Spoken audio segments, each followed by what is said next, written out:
He was the kind of customer who didn't speak unless you messed up his order. So when he said, "You smell like my mate," I spilled coffee on my own foot. The night shift at Brew Cellar was usually quiet.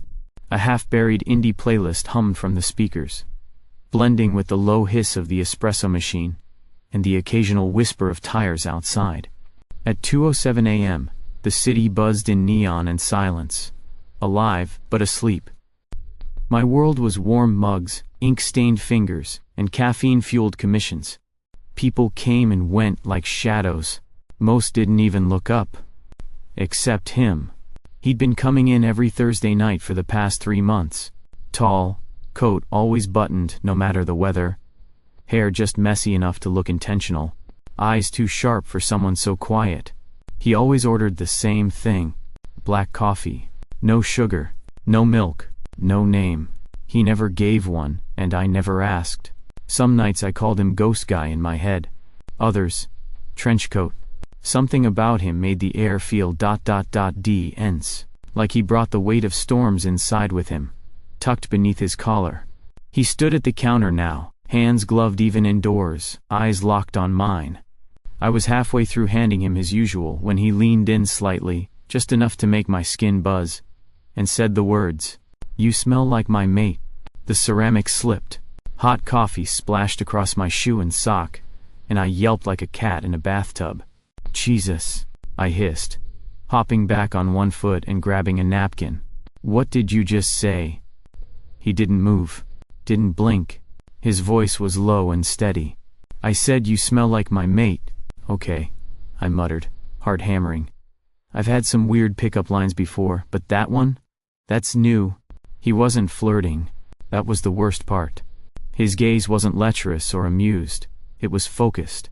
Heavy. Like he was cataloging something. "I'm sorry," I added quickly, still patting at my foot. "You're probably, mistaking me for someone else. Or maybe I just smell like cinnamon?" His nostrils flared slightly, and something flickered in his expression, like he was holding back an instinct. I don't make mistakes about this kind of thing. I didn't know what to say to that. So I laughed. It came out thin and weird, and way too loud. "Right. Sure. Okay. Werewolf?" His eyes didn't waver. "Oh no." "Oh no," I said out loud. "You're serious?" He didn't answer. Just reached into his coat, pulled out a crumpled $10 bill, and slid it across the counter. "Keep the change." And then he turned and walked out into the night, like he hadn't just detonated a cryptid-level confession into my Tuesday morning. I stood there, still holding a soggy napkin, watching the door slowly swing shut behind him. The bell chimed softly. I limped into the back room 15 minutes later, foot still damp, mind spiraling. Maybe I did smell weird. Maybe I was overtired. Maybe trench coats caused hallucinations now. I kicked off my wet shoe, tossed it in the sink, and flopped onto the storage bench near the water heater. My tablet was still propped against the wall where I'd left it earlier, a half-finished commission waiting, a moody vampire for some YA cover art. I stared at it, then at the little trail of steam still rising from my sock. "Mate." He said mate. Okay. Let's say he was serious, just for a second. That means he thought he was something other than human. And that I was compatible? Compatible how? I was 99% sure I wasn't a werewolf. I mean, I hated camping. I couldn't grow facial hair to save my life. I cried during sad commercials. If that didn't scream human, I didn't know what did. I'd also never bonded with anyone. Never fallen head over heels. Never had that all-consuming burn the world for you kind of connection. Maybe I just wasn't built for it. Still, when he said those words, something happened. The air had shifted. Like gravity tilted. Like every cell in my body turned toward him. Like I'd walked into a room and forgotten why, but knew I was supposed to be there. By 3:30 a.m., the street outside was slick with mist. I sat by the window, sketching idly between customers. Only 3 people came in. None of them smelled like anything except regret and too much gin. I couldn't stop thinking about him. His voice. The way he'd looked at me. Like I wasn't a stranger. Like I'd belonged somewhere. But I didn't. I was J. Kim. Barista. Freelance illustrator. Absolutely, 100%. Painfully ordinary. And he was something else. I didn't know his name, but somehow he knew mine. My apartment smelled like rosemary, ink, and loneliness. It was small but neat. The kind of place where every item had its corner, every plant its pot, and every night ended with me curled up on the couch, tablet on my lap, headphones in, pretending I didn't want someone to touch me. Just once. Just enough to remind me I was real. After my shift, I came home, dropped my keys into the ceramic tray, and stood there for a moment. Jacket half off, heart still full of noise. I should have shaken it off. The whole, "you smell like my mate" thing. Chalked it up to lack of sleep, weird pheromones in the air, whatever. But the way he'd looked at me, the way something inside me stirred, that was harder to explain. My tablet buzzed from the coffee table. New message from a client. Need more drama in the vampire's face. Make him broodier. I sighed and sank into the cushions, cradling the tablet against my knees. On the screen, I dragged more shadows under the vampire's cheekbones, sharpened his eyes, made his mouth just a little crueler. The irony wasn't lost on me.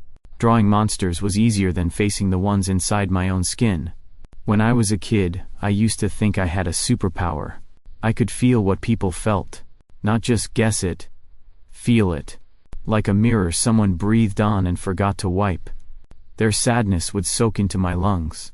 Their anger would buzz in my fingertips. I thought it was magic. Until my sister found me sobbing, after a family argument that hadn't involved me at all. I was 7. She called it over-identification, said I was too sensitive, gave me a pill and chamomile tea, and told me to stop making scenes. I learned to name it something else, anxiety. It was easier for people to handle that word. Anxiety sounded human, manageable, normal. There was a knock on my door at 10:17 p.m. I froze. Not the landlord. Not the mail. No one ever came here without texting first. I looked through the peephole. He stood there. Tall, dark coat, same unreadable gaze. No expression. Just presence. Thick, silent presence. I opened the door anyway. "Hi," I said, voice wobbling. "Hi," he replied. A beat passed. Then another. "I didn't give you my address." He nodded.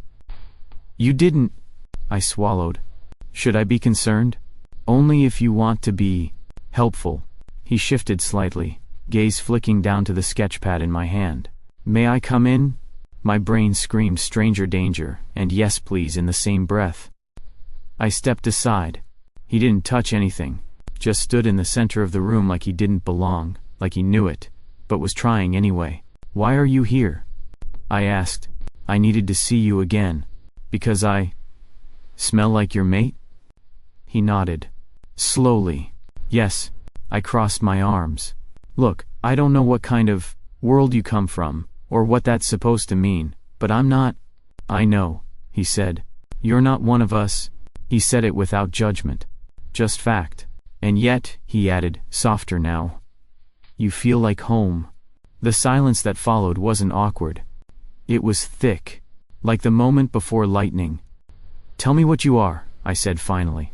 He looked at me then, really looked, like he was peeling back my layers, waiting for me to flinch. "I'm a wolf," he said. I blinked. "I mean that literally. Not metaphorically." "I'm an alpha." "Of course you are. It's not a status, it's biological, instinctual. We imprint, we bond, we scent. And when we do, there's no mistake. But I don't even register as a werewolf, right?" "No. No heat cycle, no shift, no pack." "You're human," he said, "but I still feel the bond. It doesn't make sense. But it's real."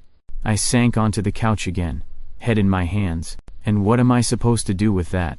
I muttered. "Start howling at the moon?" He didn't answer. Instead, he moved toward me. Not fast, just enough that the hairs on my arms rose. Then he stopped, held out a hand. I stared at it. "I won't hurt you," he said. I believed him. I took his hand. It was like touching a live wire made of emotion. In one breathless second, I felt him, all of him. Rage coiled under control. Loneliness, like a locked cage. Grief so old it had calcified into habit. And under it, an ache so tender it almost broke me. He dropped my hand like it burned. I stumbled back, gasping. "What the hell was that?" I whispered. He looked shaken, pale. "You felt it too?" I nodded slowly, chest tight. "That's not supposed to happen," he said under his breath. "Not with a human." Before either of us could process it, the knock came. Sharper this time. 3 cold taps. I moved toward the door, but Alrik's voice stopped me. "Don't." The door creaked open before I even touched it. A man stood there. Platinum blonde. Immaculately dressed. He looked like money and malice in human form. His eyes swept the room, landed on Alrik, then on me. "Well," he said, voice silky. "So this is the stray. Leave," Alrik said. "Not yet." The man stepped inside. His scent hit me like cold smoke, sterile and wrong. He turned his gaze on me fully now. "You don't even scent, do you? You're blank. A walking void." I clenched my jaw. "Who are you?" "I'm someone who actually belongs in Alrik's world." "Luca," Alrik growled. His posture shifted, tension coiling like muscle under skin. "You don't get to decide who belongs." Luca's smile didn't reach his eyes. "Then what is he to you? A mistake? A malfunction?" "He's mine." The word rumbled out of Alrik like thunder. Luca laughed softly. "You always did love damaged things." I didn't know whether to be insulted or intrigued. Luca gave me one last look. "This won't last. It can't. You'll see." He turned and walked out without waiting for a reply. The door shut behind him with a quiet final click. I stared at Alrik, my pulse still racing. "Friend of yours?" "Not anymore." I exhaled, rubbing my temples. "This is a lot." "I know. But I'm not running." Alrik looked at me like he didn't quite believe it. Like no one ever had before. And for a moment, I didn't feel broken. I felt chosen. Rain fell like static. Thin, endless lines cutting the night into sheets of silver. I was halfway through wiping down the counter when I heard it. 2 men sat in the far corner of the café. Not regulars. Expensive coats. Clipped voices. Too clean for this part of town. They hadn't ordered anything. Just water. One of them leaned closer and whispered, just loud enough to catch my ear. Unmarked, unbonded, but still triggering response patterns. The other replied, an anomaly, then no scent. No pulse shift, no pack ID. And yet the alpha reacts. The first one clicked his tongue. Could be the first natural deviant. If it is, he's worth studying. I froze. They didn't look at me. Didn't need to. They were talking about me. I ducked into the back room, adrenaline tightening my throat. I didn't know who they were, or how they knew anything about me. But the words unmarked and deviant didn't exactly scream friendly observers. I waited until they left, then locked up 20 minutes early and slipped out the side entrance into the alley. The rain had turned colder, harsher. I pulled my hood up, trying to disappear into the shadows. That's when I felt it. A pressure, not a touch, a presence. Luca stepped out from between 2 dumpsters like he'd been waiting. The rain didn't touch him. He looked pristine, smiling like a man who already knew the outcome of the fight. "Alrik's pet," he said. "How charming." I turned, ready to bolt, but the air turned heavy. My knees locked. It felt like gravity tripled. "Run," he said almost gently. "And I'll chase." "Stay, and I'll make this painless." "What the hell are you doing?" I hissed. "I want to see why," he replied, stepping closer. "Why someone like you exists." His voice rippled, something underneath it, inhuman and cold. I backed up, and then it hit me. Not a fist, not a claw, just force, pure instinct, like my body wanted to fall to its knees, bare its neck, submit. My vision blurred. My heart screamed. I couldn't breathe. And then, it cracked. Something inside me split, not with pain but with memory. It wasn't a dream. It was a place. Dark trees. Firelight. A beast. Huge, silver. Eyes full of fury and longing. And me. Not as a wolf. Not even as a fighter. But standing still. Palm outstretched. The only calm thing in a world of chaos. I wasn't a monster. I wasn't prey. I was something else. A tether. I came to on something soft. The scent of smoke. And cedar hit first. Then the warmth. Then the ache. I blinked. Dim light. Smooth floors. Minimal furniture. A fireplace flickering in the corner. Alrik's apartment. Or bunker. It felt more like a place for waiting than living. Blank walls. No photos. Just silence and control. I sat up slowly, blankets pooling around my waist. My clothes were damp, but warm. Someone had taken off my shoes. Bandaged my wrist. On the floor, arranged in a rough circle, were marks. Not ink. Not chalk. Something older. Etched into the wood itself. Symbols that pulsed softly, like heartbeats under the floor. They were warm. Comforting. I heard the front door click. A moment later, Alrik stepped inside. His coat was off. Hair damp. Sleeves rolled up. He looked less like a myth, more like a man. Tired, tense, and trying not to show it. "You're awake." "I think so," I said. "Unless I'm still hallucinating." "You passed out in the rain. Your system overloaded." I stared. My system? That guy, Luca. He did something to me. It was like he pushed power into me. Alrik nodded slowly. He forced instinct into you. Pressure, dominance. It's how alphas test threat levels. And I passed? You survived. That's more than most. I exhaled shakily. I saw something. While I was out, he tilted his head. Trees, fire, a wolf, not you, but something ancient, and me. I wasn't running. I was just still. Like I belonged there. His expression flickered. Not surprise. Recognition. "You're not like us," he said. "Thanks."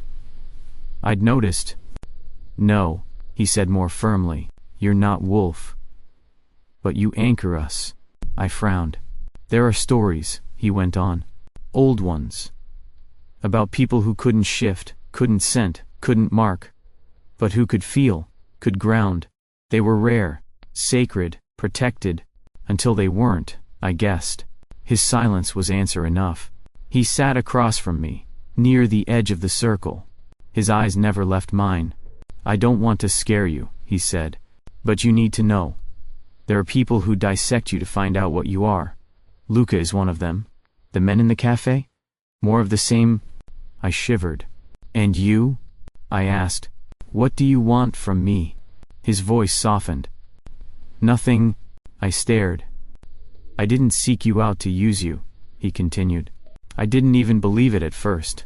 But when I saw you, felt it, I knew." "Knew what?" "That even if you don't belong in my world, you were meant for me." My throat closed up. "You don't have to be wolf to be real," he added, voice barely a whisper. "You don't have to shift or scent or bleed on command. I feel you. That's enough." I looked away, heart thudding. "You feel me?" I echoed. "But I don't exist in your world, Alrik." He moved closer, just a little. Enough that his voice brushed my skin. "Then I'll make a new one." I picked the cafe on purpose. Public enough to keep things civil. Neutral ground. No wolves. No circles etched in the floor. Just espresso machines and overwatered ferns. Su Min arrived 5 minutes early, as always. She wore a beige trench coat, hair pinned neatly, makeup minimal. She looked like a TED Talk and smelled like lavender hand sanitizer. She scanned the room, saw me, and her expression tightened by a millimeter. "Jay," she said, sliding into the seat across from me. No hug. No smile. Just that low buzz of judgment wrapped in concern. "Hey," I said. "Thanks for coming." She folded her hands on the table like she was preparing for a deposition. You stopped taking the medication. Straight to it then. I leaned back in my chair. Yeah. A few months ago. You should have told me. And what would you have said? That I'm relapsing? Her eyes flicked downward. You've always needed help staying grounded. Ever since you were little. I wasn't sick, I interrupted. I was sensitive. There's a difference. You were curled up in corners screaming from emotions that weren't yours, she said tightly. You stopped eating. You said you could feel Mom's headaches like they were your own. That's not sensitivity, Jay. That's a breakdown. I didn't answer. My hand gripped the edge of the table. She softened a little. I know it scared you. It scared me too. There it was. The unspoken truth. She wasn't being cruel. She was trying to protect me, from myself. Or maybe from something else. I met someone, I said finally. Her mouth twitched. Let me guess. He's the one who told you you're not crazy. He's not. He didn't. I exhaled. He's not like us. No kidding, she muttered. Does he believe he's a wolf too? I went still. Su Min froze. Oh God. He does, doesn't he? He is a wolf. Jay. Her voice was suddenly sharp. You're doing it again, getting sucked into delusions, escaping into fantasy. It's not fantasy, I said quietly. It feels more real than anything else I've ever known. That's the problem, she snapped. You can't trust your feelings when your brain is misfiring. You mean when it's working in a way you don't understand? I understand it just fine, she said. It's called over-identification, heightened empathy, hallucinations. And it's dangerous. She reached into her bag and pulled out a small white bottle. Set it on the table like a peace offering. The label was familiar. Too familiar. Don't, I said, my throat tightening. It helped you before. No, I said. It helped you. It made me easier to manage. That's not fair, isn't it? The weight between us turned heavy. Not hostile. Just sad. You think I wanted you to be numb? She asked. You think I liked watching you fade into this half-person? Too afraid to feel anything? Then why did you keep feeding it to me? Because it was the only way I could protect you. From them, from you, from everything that hurt you. She paused. I watched you crumble under feelings that weren't yours. You'd walk into a room and absorb everyone's grief like a sponge. It wasn't sustainable. I looked at the bottle. How old was I the first time you slipped it into my tea? Her silence was answer enough. I'm not a child anymore, Su Min. And I'm not fragile. You're not invincible either, she shot back. I don't want to be, I said. Want to be real? You are. You just have an imbalance. No, I have a gift. You just kept calling it a symptom. Her eyes welled with something. Not tears. Fear. I'm scared I'll lose you again. You never lost me, I said softly. You just never saw me. Silence fell between us like dust. Heavy, settling in all the cracks. Then she pushed the bottle toward me one more time. I'm asking you, she said. Just think about it. Then picked it up. Then stood, and dropped it gently into the trash by the register. If being myself is a disease, I said, then let me stay sick. I didn't look back. In the quiet that followed, I walked home through cool wind and city light. For the first time in years, I wasn't trying to shut myself down. I was feeling. It hurt, and it burned, but it was mine. And maybe, just maybe, it meant I was finally alive. The night stank of rust and wet concrete. Alrik told me to stay home. So of course, I followed him. I kept my distance, enough to pretend I wasn't being reckless, close enough to feel the dread blooming in my chest when he turned down the alley near the old construction site. The place had been abandoned mid-project, twisted rebar, exposed stairwells, scaffolding like a skeleton missing its skin. And waiting in the center of it all, was Luca. I could tell something was wrong even before I got close enough to hear the voices. Alrik was tense, too still, shoulders high, hands curled, but not fists. Claws. Luca's tone was a poisoned smile. You used to be predictable, he said. Now look at you. Chasing human anomalies. Letting your instincts rot. Alrik said no. Luca stepped forward. Is this what you call strength now? Emotional restraint? Pathetic. I remember when you could crush a man's spine before he begged. The air trembled. I saw it. The shift. Not the full transformation. Not yet. Just a flicker beneath the surface. Like something too big pressing against skin. Alrik's jaw tightened. His eyes, already golden, flashed with something feral. Luca leaned in. Admit it, he hissed. He weakens you. And then I felt it. Not fear. Not yet. Instinct. Hot and fast. Like a wildfire in my ribs. Alrik growled. Low. Vicious. And then, he snapped. His body rippled. Bones shifted. Clothes tore. And suddenly there was no man. Only a beast. Twice the size of anything natural. Jet black fur, streaked with gray. Eyes that glowed like suns behind storm clouds. Fangs like daggers. A sound like thunder and agony ripped from his throat as he launched toward Luca. I should have run. Every part of me screamed to. But I didn't. I stepped into the chaos. Luca dodged the first strike. Barely. He spun and vanished into the shadows of the scaffolding. Alrik, the thing that was Alrik, followed with inhuman speed, snarling, tearing through wood and rusted pipe like paper. He wasn't in control. He wasn't even present. I could feel it, the absence. This wasn't a calculated attack. This was pain, rage, instinct, all of it unmoored, and it was going to kill him. Or someone else. I moved forward, slowly, heart pounding so hard it felt like my ribs would crack. Alrik, I whispered. I know you're in there. No response. Only destruction. Only the howl of something that had forgotten its name. I dropped to my knees. I didn't know why. Maybe instinct. Maybe surrender. Maybe faith. I reached inward. Not toward him, but toward whatever inside me kept responding to him like we were two notes in the same broken song. And I felt him. Not his body. Not even his thoughts. His pain. It crashed into me like a wave. Deep, bottomless. He was drowning in it. Alrik was a storm trapped in his own skin. And he was terrified. He didn't need a leash. He needed a hand. Suddenly, I wasn't in the construction site anymore.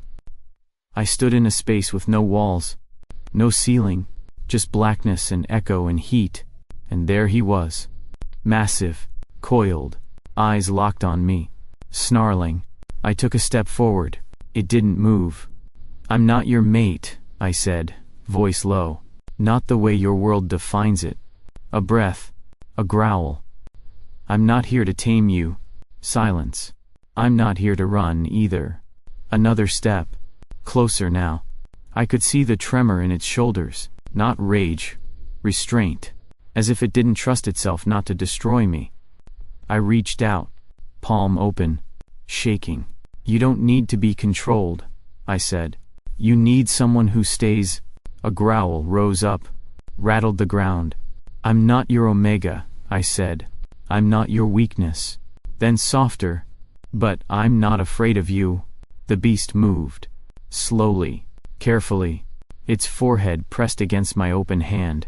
Heat bled into my skin. And I realized. The beast wasn't trying to attack. The moment cracked. Light shattered the dark. And I was back. Knees on concrete. Rain soaking through my shirt. Alrik stood in front of me, human again, bare-chested, scratched and shaking. His breath ragged, his eyes wild. I looked up at him. You back? He knelt, still trembling, and touched my face. I almost lost myself. I nodded. You didn't. You stayed. I felt you, I said, and you weren't trying to hurt anyone. You were trying not to fall apart. His hands cupped mine. I'm dangerous, Jay. No, I said. You're hurting. A long pause. Then, you keep saying you're not my mate, he said quietly. I swallowed. Because I don't want to be defined by a bond I don't understand. You're not, he whispered. Then what am I? He smiled, raw and tired. You're the only one who doesn't flinch when I'm not human. The world came back in fragments. Cold. Light. I opened my eyes to a ceiling made of white panels and fluorescent buzz. The scent of antiseptic clung to my throat like plastic wrap. My wrists were strapped to a metal frame. My ankles too. Sterile. Clinical. I was in a lab. A voice drifted through the hum. Subject is awake. Begin cognitive scan. I flinched. A strip of gel-coated metal pressed against my temple, beeping in intervals. I jerked against the restraints. They held. A man in a coat appeared above me. Glasses. Surgical calm. You've caused quite a stir, he said, as if I were a biology puzzle. No shift. No pack scent. And yet, resonance. I swallowed against the panic. Where am I? Institute property, he replied, too cheerful. You're an anomaly. Unregistered, undocumented, unsanctioned. But very, very interesting. Let me go, I hissed. We will, he said. Eventually. His tone chilled me more than the restraints. We've seen unstable pairings before, he continued. But never one-sided. And certainly never human. I blinked up at him. One-sided? The man smiled, like I'd said something cute. The wolf believes you're his, but you lack the chemical markers. No scent print, no neurological markers for bond fixation. So we ask, what are you? I didn't have an answer, but something told me they were going to take one. They ran tests, scans, pressure sensors, invasive waves that made my skin crawl and my bones buzz. They kept whispering phrases like resonant echo and empathetic bleed, and then they brought him in. Luca. He strolled into the lab like he was arriving at an opera. Impeccable. Smug. This won't take long, he told the techs. I've done it before. The restraints buzzed with tension. My gut twisted. What is this? I asked. The lead researcher nodded toward Luca. If the bond with Alrik is real, then proximity to his former mate should trigger a reaction. One we can quantify. Confirm. And if it doesn't, then Alrik is broken. Or lying. I met Luca's eyes. You're doing this to prove he still belongs to you. His smile was ice. No, darling. I'm doing this to prove you don't. They brought Alrik in restrained, wrists bound, energy suppressors humming along his spine. He looked dimmer, his golden gaze dull, but he scanned the room until he found me. Jay. It was barely more than a breath, but it hit me like a touch. I tugged at my bonds. Let him go, I demanded. No, the tech said. We need him neutral. Luca approached him. Slowly. Deliberately. Alrik, he said, voice soft. You remember me? Alrik didn't respond. I was your first, Luca whispered. Your choice, your equal. We burned through 5 seasons together. Fought, fed, fucked. You told me we'd die in the same breath. Nothing. Luca moved closer. Close enough to touch. Alrik tensed. Say something, Luca whispered. Anything. A long pause. Then, I don't feel you anymore. The words hit like glass shattering. Luca's face cracked. The researcher frowned. No resonance, no reactive shift, no hormonal spike. That's unexpected. I smiled through the ache in my chest. But then the pain started. A new device lit up near my temple, flashing red. Heat lanced through my skull. Wait, what? I gasped. Subject is resisting, a tech said. Pushing back. Increase neural pressure. I screamed. Alrik jerked against his bonds. Stop it. You don't give orders here, the researcher snapped. I said stop. Machines trembled. Lights flickered. And something inside me snapped. Not in a breaking way. In an opening. Suddenly, I was elsewhere. Not a memory. Not a dream. A place. A forest made of thought and emotion. Pulsing roots. Silver mist. Alrik was there. On his knees. Not as a wolf. As himself. Bleeding light. He looked up at me. They're pulling you apart. I know. I can't stop them. You don't have to. I reached toward him, not with hands, but with whatever inside me had been dormant, waiting. I was never meant to be yours, I whispered. He looked like he might break, but here I am. Our hands met, and the forest lit up. In the real world, every monitor spiked. Alrik roared. The energy suppressors failed with a screech, and my restraints melted off like steam. I gasped, falling to my knees as the floor shook beneath us. Luca backed away, terrified. Alrik caught me in his arms. "I've got you," he said, voice raw. I looked up at him. "You didn't call me."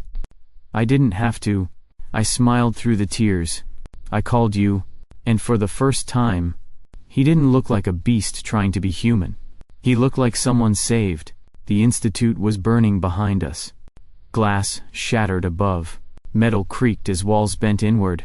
Sirens echoed in the distance, but no one came close. Whatever this place had been, it wasn't built to be found, and now it wouldn't be remembered. Alrik was still holding me. His arms were shaking. Not from fear, from restraint. I felt it, the beast in him writhing just beneath the skin, not angry, not wild, just overwhelmed. "Let go," I whispered. "I can't." "Yes, you can." His jaw clenched. "If I do, you won't hurt me." He didn't move, so I reached up, cupped the side of his face, and let him feel me. Not fear, not submission, not command, just trust. He staggered back a step, gasping. The golden hue in his eyes dimmed. Breath by breath, the tension in his shoulders eased. The claws didn't extend. The shift didn't come. He didn't need it. I was here. Still him. Still me. Still us. Outside the wreckage, a black car rolled to a stop on the gravel road. Door opened. Su Min stepped out. She didn't rush. Didn't yell. She just stood there, arms crossed, watching the smoke rise as if bracing herself for whatever version of me would emerge. I walked up to her. Slowly. "Jay," she said. No anger. Just my name. "You followed me," I said. "I needed to know you were alive." We stood there in silence. Wind in our hair. Fire behind us. "Was I wrong?" she asked quietly. I shook my head. "No. You were scared." She looked at Alrik in the distance. He was watching us, hands loose at his sides, expression unreadable. "He's not what I expected," she murmured. "He's not perfect," I said. "But he never asked me to be less." She looked back at me. "You're glowing." I blinked. "What?" "Not literally," she said, trying not to smile. "But you're different. Like you're finally standing in your own skin." I nodded. "I am." She didn't hug me. That wasn't her way. But she touched my shoulder before she left. And that was enough. Luca stood in the shadows, at the edge of it all. He wasn't scorched, wasn't injured, just hollow. He watched Alrik with something between hatred and heartbreak. "You really let go of everything for him?" he asked. Alrik didn't answer. "He doesn't carry your mark. He doesn't belong to any world that would protect him." "I know," Alrik said. "And still, yes." Luca laughed once. Soft, bitter. "I never stood a chance, did I?" "You did," Alrik said, "but you wanted ownership." "He just wanted to see me." Luca looked at me, eyes full of frost. But there was no venom. Only the ache of losing something you'd tried too hard to control. Then he turned and walked away. And didn't look back. 6 months later the walls were brick. The windows were tall. The name wasn't flashy, common ground, but it said everything. An art café. My café. Half gallery, half gathering place. There were sketchbooks on every table. Coffee that didn't taste like burnt dreams.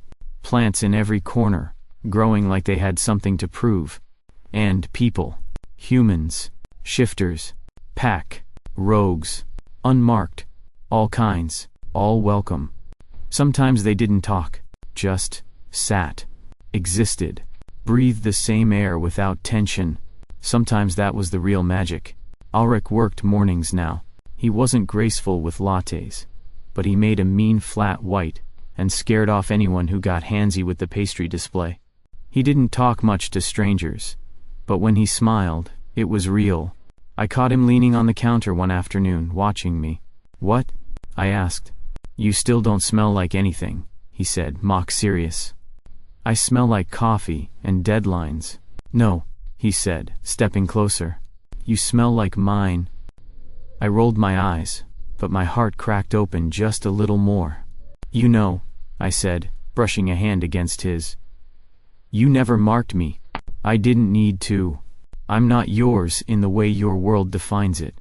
"You're not," he agreed. "You're more—" I leaned in until our foreheads touched. "I'm still not an omega," I murmured. He smiled against my skin. "And I'm still a wolf." So, he whispered, "we're still real." Some nights, I look out the window as rain hits the glass, and I think about the version of me who lived afraid of his own shadow, who thought feeling too much was a flaw, who believed love had to follow rules or bloodlines or biology. And I want to hold him, tell him, the mark isn't what makes you belong. The fear isn't what defines you, and you don't have to shift to be seen. He still smells like a wolf. I'm still not an omega, but that never stopped us from being real.